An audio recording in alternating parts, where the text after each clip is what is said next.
Henry Nutt, the pre-construction executive at Southland Industries. He serves as the pre-construction executive after serving as the sheet metal general superintendent for 13 years and 32 years as a union sheet metal worker with Local 105. He's been very instrumental with building partnerships with organizations that have pre-apprenticeship programs in the Bay Area, like City Build in San Francisco and Rising Sun Center for Opportunity in Oakland, along with several others. Henry is a strong advocate of mentoring and giving everyone a fair shot at success, regardless of their background. He is the 2020 chair for AGC's National Diversity and Inclusion Steering Committee. Henry's approach to the complexity of the current climate is one of calm, courage, and commitment. He is a consistent voice of reason, even in the worst of times, and is not afraid to have uncomfortable conversations that have the potential to bring positive change. As the former sheet metal general superintendent, Henry was responsible for over 200 sheet metal workers during his tenure and led lean implementations on projects throughout Northern California on Southland projects. Henry's strategy of field support included a mixture of boots on the ground type of approach combined with an informal relationship building. This has always been key to his success. So with that, we're going to bring Henry on. Hey, welcome, Henry. Good morning. How are you, Brittanie? I'm well. How are you doing? I'm doing well, thank you. Oh, it's good to see you. I feel like I haven't seen you it's got to be like 2 years now.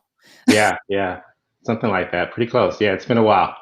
Yeah, Besides seeing on each other on the on the platform, as you mentioned. exactly. Yeah. So Yeah, I'm grateful. I'm grateful for at least seeing us, back and forth talking about what's important to us, interesting things that we find. But I'm super happy to just kind of talk with you today and reconnect, yeah, talk about definitely, something that's important to both of us. absolutely. Yeah. So, um, I gave a little bit of history on your background through your bio. Um, is there anything else that you want to quickly share about like how you've been doing, like just through the holidays here? Just what's up? How have you been doing? Yeah, no, definitely. First, I would have mentioned because I'll get somebody from my union to hit me. It should be local 104 versus 105 because there is a local 105 in Southern California, and I'm at a local 104, so I got to correct that, make sure I don't get taken out later. Okay, um, that's cool. yeah, but yeah, it's been life has been pretty crazy. There's obviously so many things happening in everyone's life that have impacted us in ways where no one can hide from this. With COVID, as well as just this racial uproar going around the country, families being separated, unfortunately, so many people dying. It seems very dark, right? I mean, it's tough. I don't think any of us have not been impacted some way, somehow, by other things going on, whether very intensely or maybe from afar. But either way, it has changed our lives forever, and it's something that we've had to learn to adapt with. So coming to work every day, and whether it's you're going in virtually or physically present, it's just different, and it's something that you've had to really just kind of wrap your mind around and say, this is the way it is right now, and will be for a long time. And like I said, it probably will never be the same in many ways, which isn't all bad, but it just won't be the same. And so having to adapt our lives, and we know how change creates stress. And it's one of those things where we like things just to be the way they are. And this has been an uproar. This has been a bulldozer Yes. coming in and turning our lives upside down. So many people are affected in so many different ways. Yeah. I mean, to your point, there's so much to process this year, and it's difficult to decide. It's difficult to decide how to respond, or even take the time to think about how am I responding and what am I going to do about it, and make specific choices about how to interact with people while we're trying to process. Right. It's a whole thing Yeah. to Yeah. to go through. Yeah. Yeah. Yeah. And one thing that I've been, struggling with, and which is why I wanted to have this conversation, is how to keep positivity and things that are good, and things that are great, things that we're grateful for, top of mind. Yeah. Um, so I'm looking for some more ways. That I have a gratefulness practice, like I mentioned earlier. I do try to every single day jot down 3 things. It could be very simple, very simple. It could be just like the sunshine outside. It's just something to be grateful for every morning. So my question to you, which is basically the theme for today, is how do you encourage gratefulness outwardly, or to start with, we can talk about how you encourage others to pay attention to what's good, and Yeah. what they should be grateful for, and then we can go ahead and tap into the inward. How do you do it for yourself a little bit later? So how do you encourage gratefulness in this distant society? Well, first I have to say, to start with, that is really how it's defined for me. And this allows me to show up in a certain way. And that is one of the powers for me of gratefulness, it gives you the ability to see. And I think that that's so important to recognize. It's kind of like being able to smell the flowers, and see the sunshine, or see the light in the cloudy day. It's how you choose to show up. But in order to be able to show up in a certain ways, you have to be able to see. You have to be able to recognize what's around you. And I believe gratefulness allows us to see. If we have, spiritual eyes, and it's not just physically seeing, but it's being able to recognize there's something better, that there's more to what is in front of your face. And it may be disparity, and it may be poverty, it may be violence, it may be lack of finances, but gratefulness allows you to see something better. And so I think that's the most important part, is how I start when I show up at work, and I try to help others. It's always about bringing empathy, and understanding in others, their dynamics, what they're facing in their lives, and trying to come to a place of seeing through their own perspective. So it's not just a moment of persecution or accusation, or just one that's lacking empathy, whatever someone's facing. And so showing up in that way allows me to help others to kind of see the light, and to turn whatever they may be facing uh, with a positive attribute, and not to be dismissive and uncaring, but to really show up with empathy, to understand, why it is they are where they are, whether it's perspective, outlook, or physically just somewhere. It's how do we come out of that?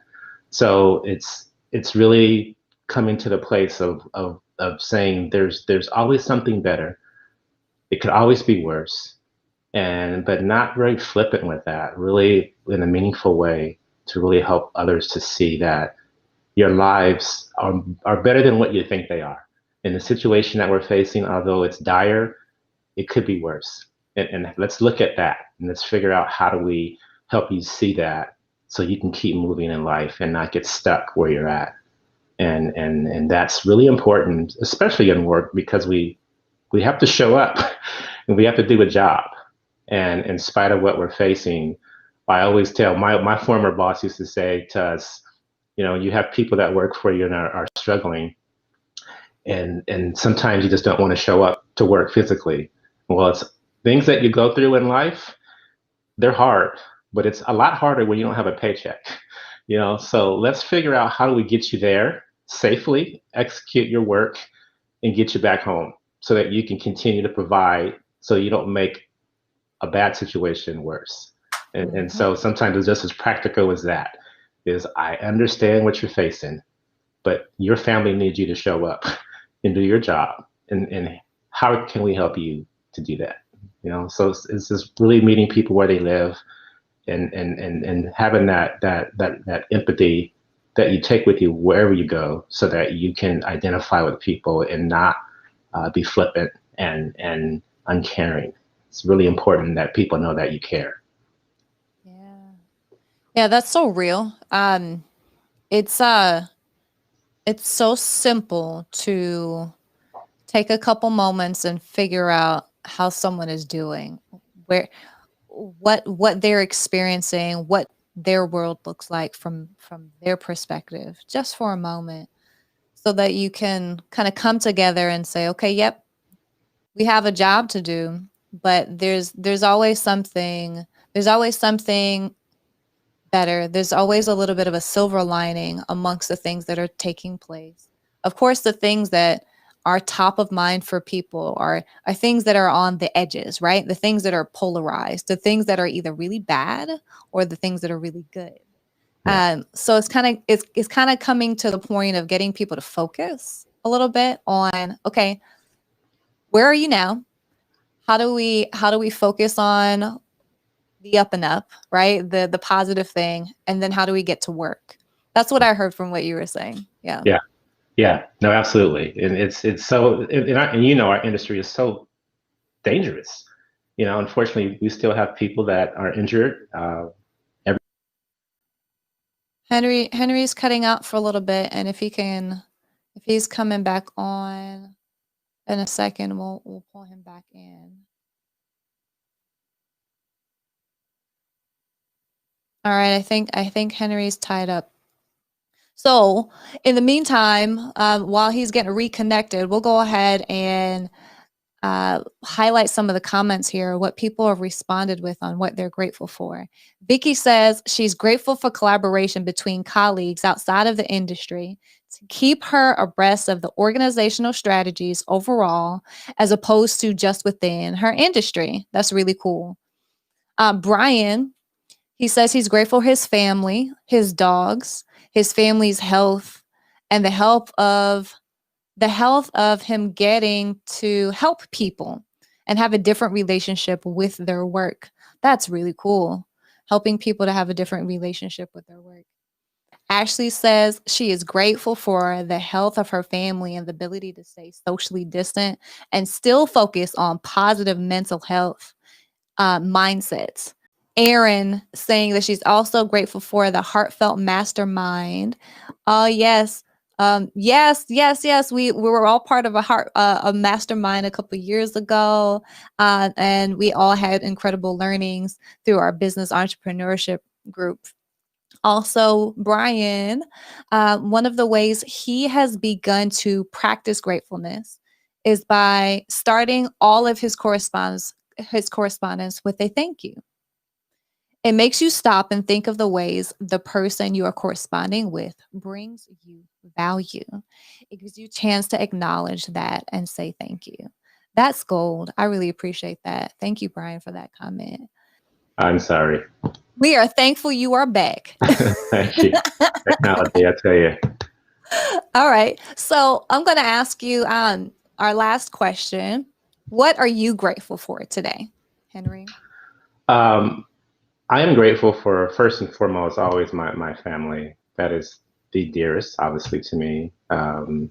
Having a 23, 2-year-old now, she'll be 23 in a month or two, just graduated from college, and a son that is 20, just turned 20 last month, and trying to be an aspiring soccer player, and then a 15-year-old, almost 16-year-old who's getting ready to start driving. Uh, so they're the center and joy of my life, you know, and helps to keep me in perspective. And when you come home from work on a long commute, when you do drive in and come back and have these young people helping you laugh and see what really matters, that's I'm grateful for them for sure. My extended family as well, and the people that I work with, and it's that's really cool to be able to say that and mean it.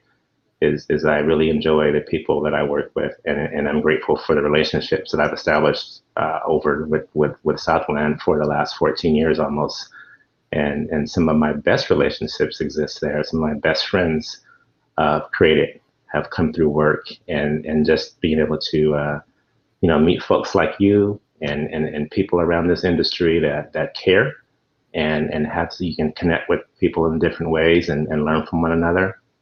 I'm grateful for those experiences, and they've all helped shape different parts of my life and give me perspective to keep pressing, to keep going, and to keep sharing, and knowing that this kind of thing, it matters in addition to the actual work we do, that it all ties together.